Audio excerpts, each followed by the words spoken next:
So yun na nga guys, may nagtatanong kung dugtong ba yung LRT1 Cavite extension sa LRT Line 2 na papuntang Marikina, Antipolo. Kaya may nagtatanong. So para diretso-diretso na yung biyahe nila papuntang Antipolo. So yun na nga guys, nandito tayo ngayon sa Dr. Santos Station ng LRT1 extension Cavite.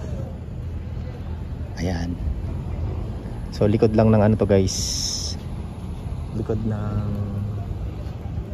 SM Sukat. So may mga parating pa guys galing Manila. So ganito lang gagawin nyo guys, sasakay ka ng Dr. Santos Station, tapos bababa ka ng Doroteo Jose. Sa may recto na yung guys. So doon ka bababa para lilipat ka ng LRT Line 2 na papuntang Marikina o papuntang Antipolo. So yung kasing pinakalas station ng LRT Line 2 is Antipolo Station. So nandun na rin yung Marikina, Katipunan, nandun na rin yung SM Marikina, Cubao, Santa Mesa. Ayan. So pwede guys, sasakay ka dito sa LRT1 Cavite extension papuntang LRT Line 2 na papuntang Antipolo o Marikina. So less hassle na guys, Cavite to Antipolo. O diba? So papakita ko sa inyo guys kung saan ang baba at saan ang sakayan papuntang Antipolo. Mia Road Station. Mia Road Station.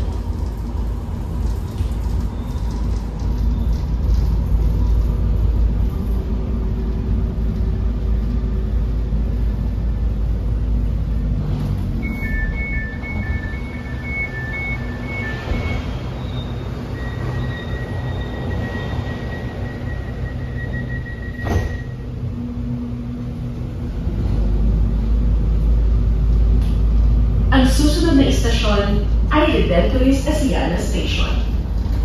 Next station, Redemptorist Asiana Station.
Ayun guys, nandito tayo sa Doroteo Jose.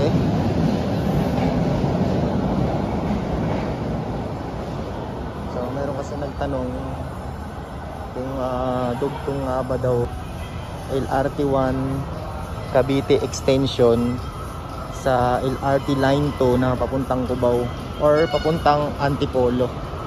So yun na nga guys, pagaling kang Dr. Santos, so dito ka bababa sa Doroteo Jose.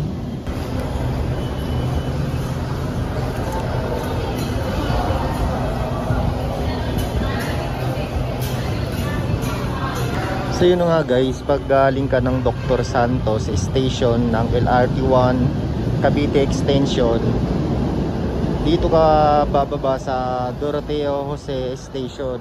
Tapos tatawid ka sa kabila para makasakay ka sa LRT Line 2 na papuntang Antipolo.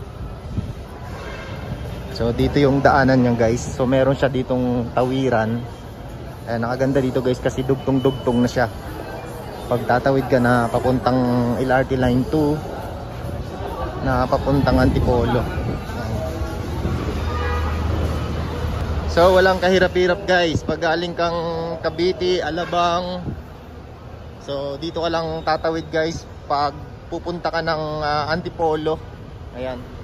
Pag pupunta ka ng Antipolo, so bababa ka ng Doroteo Jose Station.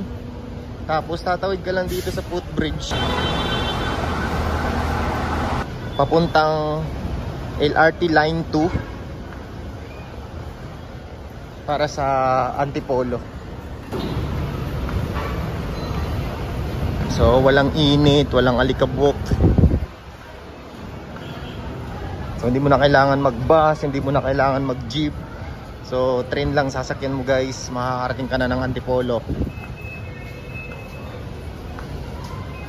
LRT 1 Cavite Extension papuntang LRT 2 papuntang Antipolo. So ito yung papasok papuntang LRT Line 2 papuntang Antipolo.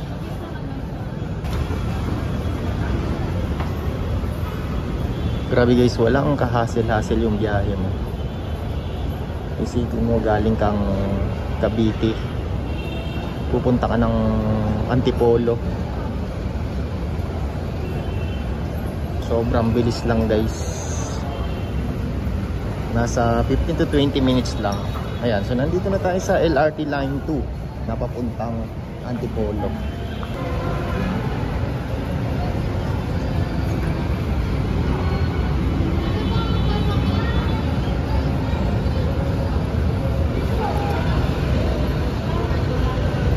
So yan yung sasakyan mo guys papuntang Antipolo.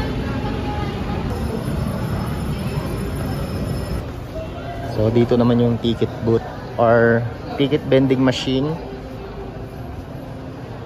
para papuntang Antipolo, Marikina, ayan, Cubao. So ito na yung pinaka-istasyon niya guys. Ayan. So ito yung papasok, paakyat papuntang train. Sobrang lawak din nito guys. Ayan, dito kukuha ng ticket. Isipin nyo yung guys, no? Napakadali na lang ng biyahe mo.